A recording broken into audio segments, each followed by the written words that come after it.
8월 29일 월요일 새벽입니다. 너는 내 것이라 찬양하겠습니다. 두려워 말라 내가 너를 구속하였고 너를 지명하여 불렀나니 너는 내 것이라. 두려워 말라 내가 너를 구속하였고 너를 지명하여 불렀나니 너는 내 것이라. 내가 불 가운데로 지날 때 내가 함께하리라. 내가 불 가운데로 행할 때 너를 보호하리니 두려워 말라. 내가 너를 구속하였고 너를 지명하여 불렀나니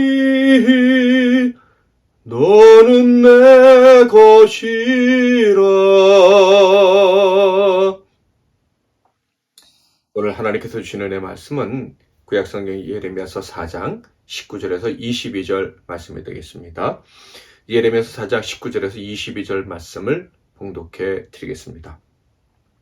슬프고 아프다. 내 마음속이 아프고 내 마음이 답답하여 잠잠할 수 없으니 이는 나의 심령이 나팔소리와 전쟁의 경보를 들음이로다. 패망에 연속하여 온 땅이 탈취를 당하니 나의 장막과 휘장은 갑자기 파멸되도다. 내가 저 깃발을 보며 나팔소리 듣기를 어느 때까지 할꼬. 내 백성은 나를 알지 못하는 어리석은 자요 지각이 없는 미련한 자식이라. 악을 행하기에는 지각이 있으나 선을 행하기에는 무지하도다. 아멘.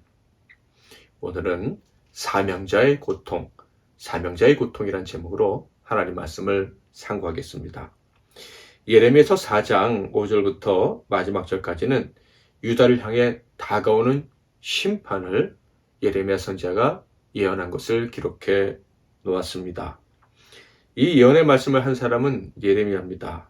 그러니까 6절 하반절 말씀만 제외하고 다 예레미야가 유다 백성들을 향해서 선포한 내용이다라는 거예요. 6절 하반절을 보면 6절 전체를 읽어볼게요. 시온을 향하여 깃발을 세우라 도피하라 지체하지 말라. 하반절 내가 북방에서 재난과 큰 멸망을 가져오리라. 그러니까 내가 북방에서 재난과 큰 멸망을 가져오리라. 이 말씀은 하나님이 하신 말씀이고 다 예레미야가 한 이야기다라는 거예요. 22절 말씀은 누가 한 말씀인지 정확하지 않아서 논쟁의 여지가 있습니다. 내 백성은 나를 알지 못하는 어리석은 자요 지각이 없는 미련한 자식이라. 악을 행하기에는 지각이 있으나 선을 행하기에는 무지하도다. 이 말씀을 하신 분이 하나님이신지 예레미야신지 분명하지 않습니다. 왜 이것을 명확하게 하지 않았는지, 왜 학자들이 고민하게 했는지 의도가 어떤 것인지는 알 수는 없습니다만 분명한 것은 이 말씀을 통해서 느낄 수 있는 것, 즉 이 말씀을 누가 했는지 알 수 없다는 사실을 통해서 깨닫게 되는 것은 예레미야의 심정이 하나님의 심정과 동일하게 되었다라는 점입니다. 그러니까 심판과 회개를 외쳐도 회개하지 않는, 돌아오지 않는, 그래서 결국은 멸망해야 되는 이 안타까움이 하나님의 안타까움이고 또 예레미야의 안타까움이 되었다라는 말씀입니다. 자, 그렇다면 예레미야가 말하는 심판, 회개하지 않는 자들에게 임하는 재앙은 어떤 것입니까? 그것은 북쪽에서부터 내려오는 잔인한 침략자들의 공격이었습니다. 4장 5절 6절 너희는 유다에 선포하며 예루살렘에 공포하여 이르기를 이 땅에서 나팔을 불라 하며 또 크게 외쳐 이르기를 너희는 모이라 우리가 견고한 성으로 들어가자 하고 시온을 향하여 깃발을 세우라 도피하라 지체하지 말라 내가 북방에서 재난과 큰 멸망을 가져오리라. 이렇게 공격해오는 나라가 아수르인지 바벨론인지는 명확하지 않습니다. 그러나 분명한 것은 그 공격으로 유다는 속수무책으로 당하게 될 것이고 결국 멸망하게 될 것이다 라는 점입니다. 자, 그런데 이렇게 예언을 하던 예레미야가 아주 놀라운 감정 상태를 드러내게 됩니다. 바로 하나님을 향해 원망하는 마음이에요. 원망의 대상이 예상 바뀝니다.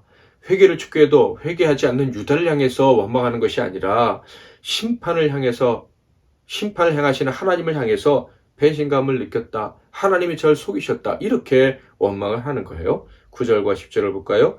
여호와의 말씀이니라. 그날의 왕과 지도자들은 낙심할 것이며 제사장들은 놀랄 것이며 선지자들은 깜짝 놀라리라. 내가 이르되 슬프도소이다. 주 여호와여, 주께서 진실로 이 백성과 예루살렘을 크게 속이셨나이다. 이르시기를 너희에게 평강이 있으리라 하시더니 칼이 생명에 이르렀나이다. 그는 분명 자기 입으로 하나님의 심판이 임할 것이다 라고 외쳤죠. 백성의 지도자들, 곧 왕과 거짓된 종교 지도자들의 안일함이 이런 결과를 초래하게 되었다라고 이야기를 합니다. 그런데 원망은 그 지도자들을 향해서, 그 회개하지 않는 백성들을 향해서 하는 것이 아니라 하나님을 향하고 있어요. 하나님이 자신을 속여서 너무나도 슬프다, 이렇게 말하는 것입니다.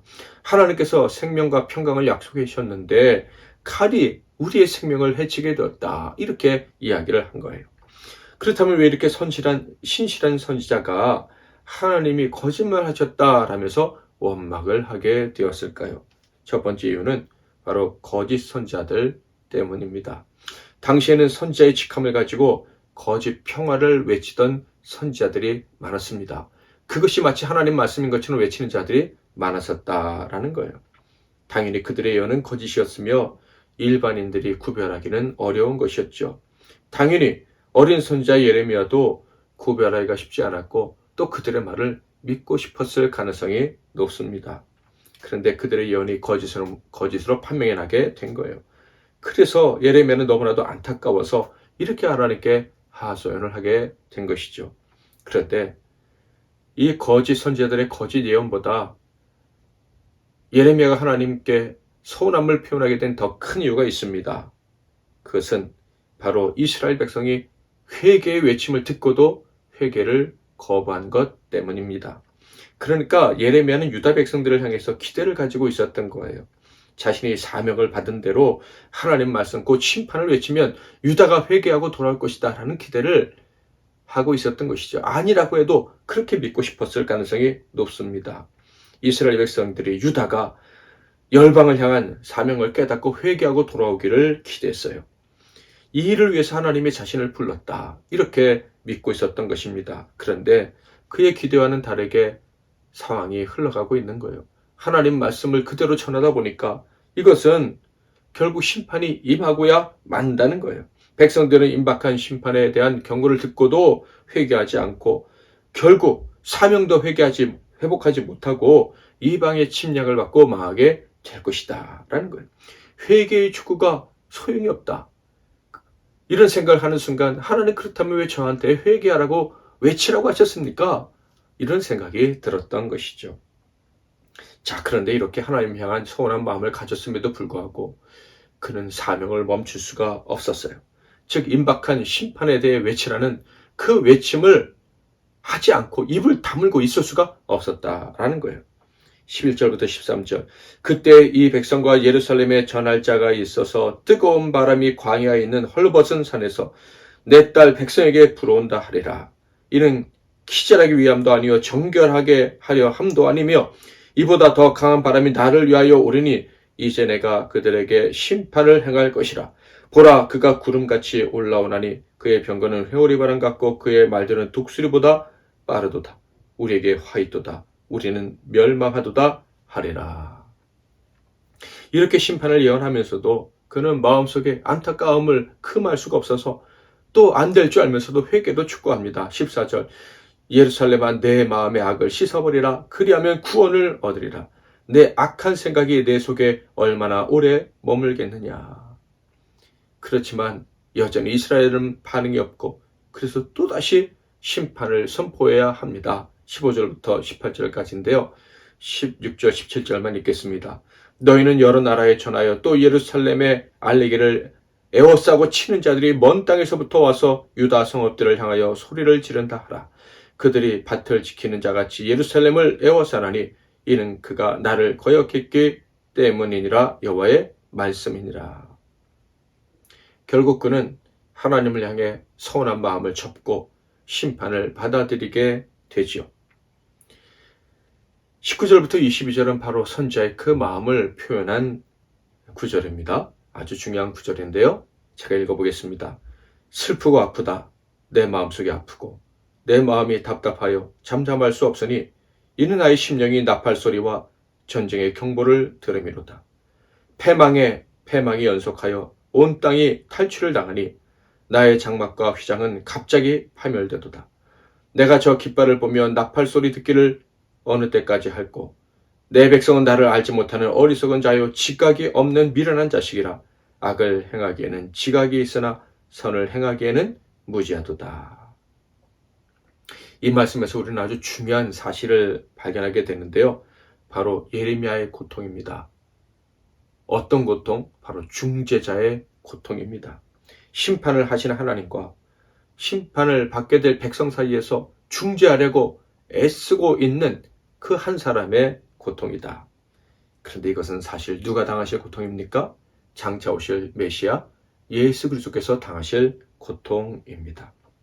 예레미야는 하나님의 심판이 임할 수밖에 없음을 깨닫고 하나님의 뜻대로 백성에게 예언을 했습니다. 이스라엘이 회개하고 돌아오기를 원했지만 회개하지 않으므로 비참한 멸망이 임할 것을 예언했습니다. 그런데 그 심판으로 이스라엘 곧 유다만 파괴되는 것이 아니죠. 자기 자신의 마음과 심령과 칩이, 즉 자기의 몸이 함께 찢어지는 고통을 당할 것을 그는 깨닫게 됩니다. 그러니까 그는 참으로 심각한 지경에 있는 거예요. 자신의 삶을 찢으면서 회개를 외쳐도 회개하지 않고 멸망당할 그 사람들을 보고 있는 거예요. 그러니까 과연 이 삶이 의미가 있는가라는 생각을 할 수도 있겠죠. 이것이 바로 사명자의 고통입니다. 그리고 예수 그리스도께서 완성하신 고통이죠. 예수님은 그 사명을 위해서 고통을 너끈히 이겨내셨습니다. 그러나 우리 인간이 이겨내기는 쉽지 않습니다. 회개하지 않을 것 같은데 그래도 회개를 외쳐야 된다는 거, 내 삶을 다 찢으면서 회개를 외쳐야 된다는 거, 이게 가능한 일이겠습니까? 그런데 놀랍게도 예레미야는 그 일을 감당했습니다. 그에게 하나님이 예수의 심정을 주셨기 때문이죠. 사명자가 당해야 될 고통의 의미를 깨닫게 해주셨기 때문입니다. 우리 역시 이 마음을 알아야 합니다. 우리 역시 마지막 때의 사명자이기 때문입니다. 예수님의 마음, 예레미야의 마음이 저와 여러분의 마음이 되기를 바랍니다. 다행이라고 할까요? 오늘의 사명자들, 저와 여러분은 예수님처럼 예레미야처럼 삶과 집이 몸이 찢어지지 않고도 복음을 전할 수 있는 놀라운 때에 살아가고 있습니다. 모든 것이 다 찢어지는 것은 예수님이 담당하셨기 때문이죠. 그러나 여전히 지금도 예수님의 삶을 재현해야 될 그런 사명을 받은 사람들이 있는 것도 사실입니다. 여기서 중요한 것은 내 삶이 찢어지느냐가 아니냐가 아니죠. 더 늦기 전에 회개해야 될 자들이 회개하는 것입니다. 그들을 향해서 예수의 심정, 예레미야의 심정으로 외치는 사명을 감당해야 된다는 거, 심판과 회개를 외쳐야 된다는 거, 이것이 더 중요하다라는 거예요. 사명자의 심정으로 살아가는 저와 여러분 되기를 바랍니다. 필요하다면 사명자의 고통을 당하겠습니다 하는 그런 거룩한 열정을 가지고 복음을 전하는 저와 여러분이 되었으면 좋겠습니다. 마지막 심판, 임박한 심판 얼마 남지 않았습니다. 하나님 주시는 거룩한 사명감, 그 사명감의 무게를 느끼면서 이웃을 향한 헌신적인 마음으로 복음 전하고 사랑을 전하는 저와 여러분이 되시기를, 또 오늘 하루의 삶이 되기를 주님의 이름으로 축복합니다. 기도하겠습니다. 오늘도 제가 먼저 잠깐 기도하고 여러분이 이어서 말씀 붙잡고 기도하시고 복된 하루 되시길 바랍니다. 하나님 아버지, 오늘 말씀을 통해서 우리 사명자들이 이 시대에 어떤 심정을 가지고 살아가야 되는지를 깨닫게 해주시니 감사합니다. 예수 그리스도의 고통, 예레미야의 고통, 그 마음을 우리가 조금이나마 깨달아 알게 하시고 회개하지 않는 사람들이 여전히 교만하게 고개를 든다 할지라도 낙심하지 말고 반드시 회개할 날이 올 줄 믿고 임박한 진노 앞에서라 그 절망적인 순간에서 돌아오게 될 수도 있다는 사실을 기억하고 복음을 전하며 살아가는 저희 모두가 되게 하옵소서. 바라긴 더 늦기 전에 이 거룩한 사명감이 우리 MBC나는교회 모든 성도들과 이 새벽에 예배를 드리는 주의 백성들에게 임하게 하옵소서. 예수 그리스도의 이름으로 기도하옵나이다. 아멘.